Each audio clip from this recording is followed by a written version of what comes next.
Fala galerinha, tudo bem? Voltamos hoje com a aula de Física 2 do tema termometria. Esse é um dos temas mais tranquilos que a gente tem na física, né? Todo mundo já viu. Eu tenho certeza que todo mundo lembra mais ou menos, né, dessas aulas. Então assim, essa aula é bem tranquila, vai ser mais num ritmo de relembrar algumas coisas com vocês, tá bom? Então vamos lá. A palavra termometria, né, ela vem de medida, né? Metria vem de medida e termo vem de temperatura. Então a ideia é entender como é que se mede a temperatura e o que acontece, né? Quais são os fenômenos que estão relacionados à mudança de temperatura do corpo. Então, para isso, primeiro a gente tem que definir o que é a temperatura do corpo, tá bom? Então, como é que a gente vai definir isso? Eu vou dar um exemplo simples para vocês. Imagina, sei lá, um picolé. Se você pegar o picolé e olhar lá dentro dele, lá no seu interior, você vai ver uma série de moléculas. Essas moléculas, é claro, elas estão conectadas de alguma forma. E essas moléculas, elas estão sempre se movimentando. Eu vou botar aqui um movimentozinho para elas, ó. A temperatura do corpo é a medida desse movimento. É a medida dessa agitação molecular ou das partículas do corpo. Tudo bem? Então, quando eu falar em temperatura, você vai sempre pensar em medida da agitação das partículas de um corpo. Tá tranquilo, pessoal? Então, aquele corpo que você costuma chamar de quente é, na verdade, um corpo que tem as suas partículas muito agitadas. E o corpo que você costuma chamar de frio é um corpo que tem as partículas ou as suas moléculas pouco agitadas. Tranquilinho? O que mais, pessoal? E o calor? O que é o calor? Calor a gente pensa que é o contrário de frio, né? Usualmente, nós no cotidiano, a gente acaba usando essa palavra calor como se fosse o oposto da palavra frio. Mas não é isso. O conceito científico não é esse, tá bom? Até porque qual é o oposto de frio? O oposto de frio é quente, né? Isso são sensações, beleza? Você encosta em algum lugar, tá frio, ou você sente quente. Então, calor é diferente. Vou voltar lá para o nosso picolé e vou pensar nele para a gente conseguir falar o que é calor, tá bom? Imagina que você quer vender esse picolé. Alguém vende um picolé segurando? Não, né? Todo mundo vende o picolé dentro de uma caixa de isopor. E por que isso? Porque se ele ficar segurando, esse picolé ele vai derreter. Se ele derrete é porque a sua temperatura está aumentando. Belezinha? Então, o que faz a temperatura aumentar? Ou melhor, o que significa a temperatura aumentar? Significa que as molequinhas lá do picolé, elas estão se agitando cada vez mais. Então, elas ficam cada vez mais agitadas. Pessoal, se você parar para pensar, para você agitar alguma coisa, você precisa transferir energia para essa coisa. Então, a gente já estudou energia cinética, já estudou trabalho.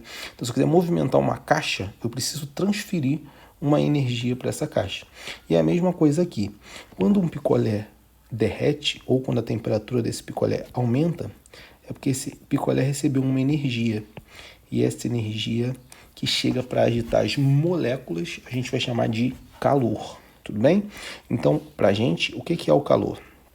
Nada mais do que uma forma de energia em movimento. Então, a gente sempre vai falar assim, um corpo recebeu calor ou o corpo perdeu calor. A gente nunca fala que o corpo tem calor. É sempre um estado transitório, tá bom?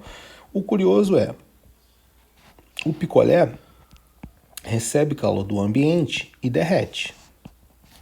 Sua temperatura aumenta, as moléculas ficam mais agitadas e ele derrete. Agora, se eu colocar o picolé dentro de uma caixa de isopor, o isopor isola, ou seja, não deixa o calor do ambiente chegar aqui, ó. O calor não passa e aí o picolé não derrete. Mas lá dentro do isopor, a gente sempre tem vários picolés. Tem, sei lá, uva, maçã verde, graviola, milho verde, chocolate, coco. Muita loucura. Eu nunca entendi porque alguém faz picolé de milho. Mas enfim, a questão não é essa. Vamos voltar. Por que um picolé não dá calor para o outro, né? Qual é a característica que eles possuem que faz com que eles não troquem calor? É porque todos eles estão na mesma temperatura. Então, com isso, a gente pode concluir que essa energia, chamada calor, ela só se propaga se eu tiver temperaturas diferentes. E que ela sempre vai sair do corpo que está quente, ou seja, que tem mais energia, que tem suas moléculas mais agitadas, para o corpo que está frio, que é o que tem menos energia, que está com suas moléculas menos agitadas. Isso faz com que eles procurem entrar num equilíbrio, que é o nosso próximo conceito interessante. O equilíbrio térmico é quando os corpos possuem a mesma temperatura, ou seja, acabam ou não trocando calor. Então, quando você coloca um corpo quente na presença de um corpo frio, a tendência é que o quente dê calor para o frio e assim a sua temperatura diminua, ao mesmo tempo que a temperatura do frio aumenta.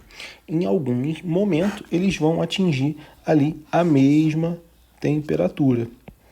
Então, a do frio vai aumentar, a do quente vai diminuir, até que eles vão chegar aqui no mesmo patamar.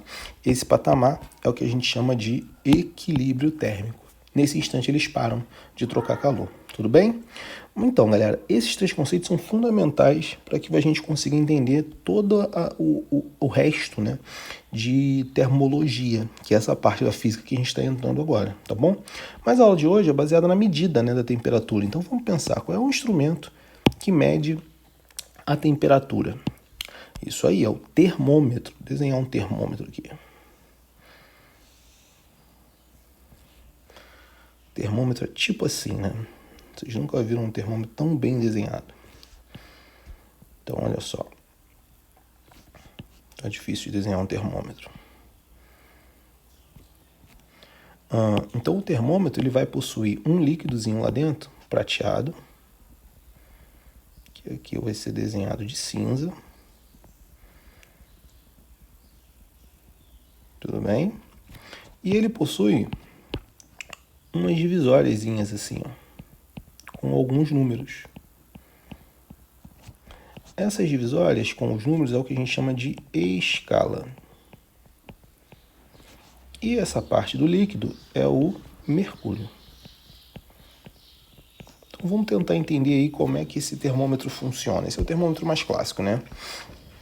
Então olha só.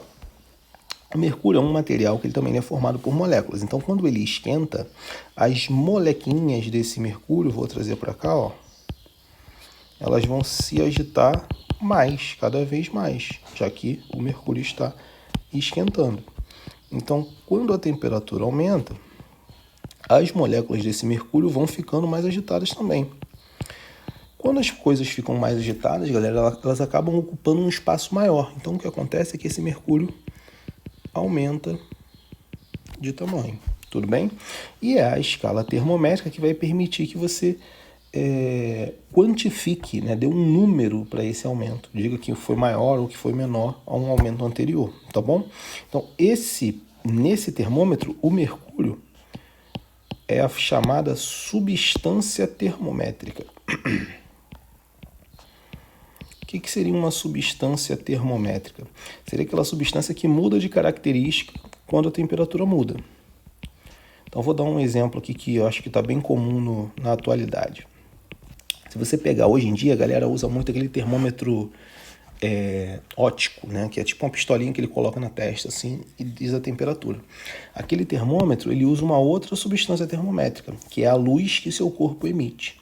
Dependendo da temperatura, você vai emitir uma quantidade de luz diferente ou uma cor de luz diferente. Aquele termômetro ele consegue transformar, né? Captar essa luz e transformar isso num valor lá para a sua temperatura, tá bom?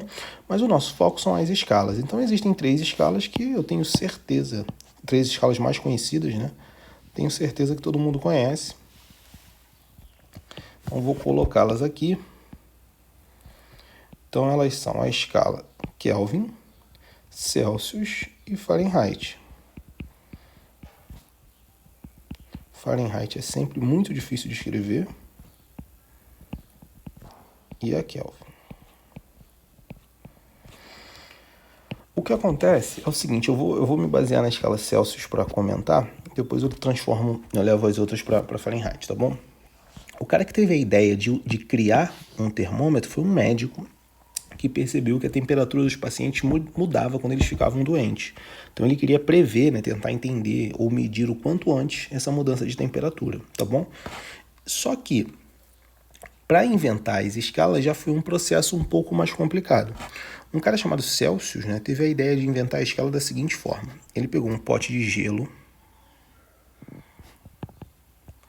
e colocou o termômetro aqui dentro. Só que esse termômetro ainda não tinha uma escala. Então, o termômetro aqui, ó, igualzinho que eu desenhei antes, tudo bem? E ele chamou umas velhinhas para aquecer o gelo. Essas velhinhas vão dar calor para o gelo, dando calor, a temperatura do gelo começa a subir e o mercúrio do termômetro vai subindo. Chega uma hora que esse gelo começa a derreter. Nesse momento, o Celsius chegou e falou aqui, ó, esse vai ser o início da minha escala, esse vai ser o meu zero. E continuou fazendo a mesma coisa, a água em algum momento começa a virar vapor, a temperatura já está lá em cima, né? O Celsius chegou e falou, esse aqui vai ser o 100 da minha escala. E com isso ele criou a escala Celsius, né? Que é baseada nesses dois pontos, ó, no 0 e no 100 graus Celsius. Tranquilo? O Fahrenheit ele fez um processo bem semelhante. A diferença é que o Fahrenheit, ao invés de usar água, ele usou uma outra substância. Então, as temperaturas de 0 e 100 na escala Fahrenheit não equivalem à água, por exemplo. Não equivalem aos pontos de mudança de estado da água. Por exemplo, 100 graus Fahrenheit equivale mais ou menos à temperatura do corpo humano. 36,5. Tudo bem? Então, o que significa, pessoal? Que a temperatura de fusão da água na escala Fahrenheit vai ter um outro valor, que no caso é 32. E a de ebulição da água na escala Fahrenheit também vai ter um outro valor, que no caso é 212. Tudo bem? Graus Fahrenheit. Então, o que você precisa entender? Esse valor e esse são os mesmos valores de agitação molecular. Só estão expressos em linguagens diferentes, tá bom? Em escalas diferentes, belezinha? E a última escala que é interessante para a gente agora é a escala Kelvin. A escala Kelvin ela foi inventada para ser utilizada com contas, digamos assim, com cálculos físicos, tá? Porque a ideia qual era aqui? A ideia é que o zero na escala Celsius e na escala Fahrenheit não representa zero de agitação. E o Lord Kelvin, que foi quem fez a escala Kelvin, ele desejava ter uma escala que realmente medisse a temperatura, ou seja, que quando essa escala marcasse zero, a temperatura, né, daquele objeto fosse zero mesmo, ou seja, as suas moléculas não estariam agitadas, que é o chamado zero absoluto, ou seja, o zero da escala Kelvin. Vou botar aqui, ó, 0K é o zero absoluto. Bom, para que isso ocorresse, as temperaturas de ebulição da água e fusão do gelo viraram outros valores, 273 e 373. Tranquilinho? Então são três escalas diferentes que, né, são utilizadas também com objetivos diferentes. Países latinos, né, nem latinos, mas assim, alguns países ainda permanecem com a escala Fahrenheit. A maioria dos países usa a escala Celsius, o Brasil inclusive, mas eu quis dizer que países que foram colonizados pela Inglaterra, os anglo-saxões, utilizam Fahrenheit. Então, por exemplo, Estados Unidos, né, a própria Inglaterra, Austrália e tal. E a escala Kelvin ela é muito utilizada para contas mesmo, né, ou seja, para física, para química, no laboratório. O que é importante saber, galera? É importante saber converter de uma escala para outra. Por exemplo, se eu tenho... Imagina que você chega nos Estados Unidos e você olha um termômetro e está marcando 70 graus Fahrenheit. Não dá para saber se está quente ou se está frio, porque não é a mesma coisa que 70 graus Celsius, entende?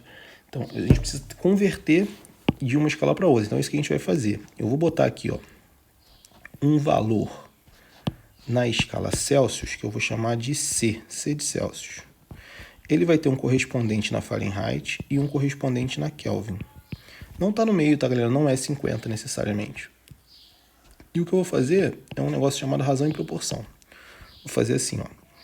Esse intervalo está para essa escala toda, assim como esse intervalo está para essa escala toda, assim como esse intervalo está para essa escala toda.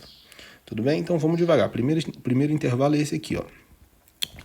De 0 até C, tá bom? Quanto eu tenho de 0 até C? Eu tenho C menos 0. Está para, ou seja, divide a escala toda, ó, de 0 até 100 eu tenho 100, né? 100 menos 0. Assim como, ó, f menos 32 está para 212 menos 32. Assim como k menos 273 está para 373 menos 273. Fazendo essas continhas, pessoal, fica assim, ó, c sobre 100 igual a f menos 32, tem que repetir, né? Sobre 180, igual a k menos 273 sobre 100. Simplificando embaixo por 20, vai ficar c sobre 5 igual a f menos 32 sobre 9 igual a k menos 273 sobre 5. Deixa eu apagar aqui para deixar mais bonitinho, porque ficou muito feio. Vou fazer de novo. C sobre 5, f menos 32 sobre 9. Continua feio, né? Mas já está um pouco melhor. Tranquilo? Então essa relação aqui, pessoal, não é que você tem que decorar, não. Porque dificilmente o cara vai pedir para você passar por essas escalas. E isso aqui você vai usar tanto que vai ser fácil de lembrar. O que você tem que lembrar é o método, né, para transformar de uma escala para outra, tá bom? Então, assim, porque é muito comum que a questão, às vezes, te dê uma escala arbitrária, te dê uma escala X, uma escala Y, e você tem que transformar de uma escala para outra. Aí não tem essa fórmula pronta. Aí você vai ter que fazer todo esse método de novo. É só lembrar que é uma razão em proporção. Você está falando que, tipo assim, ó, se aqui eu tenho uma certa quantidade de intervalos, para uma escala de 100 unidades, quantos intervalos eu vou ter aqui para uma escala de 180 unidades? É isso que você está fazendo, como se fosse uma regrinha de 3. Tudo bem? Então é isso, pessoal. Façam lá os exercícios do ED e até a próxima.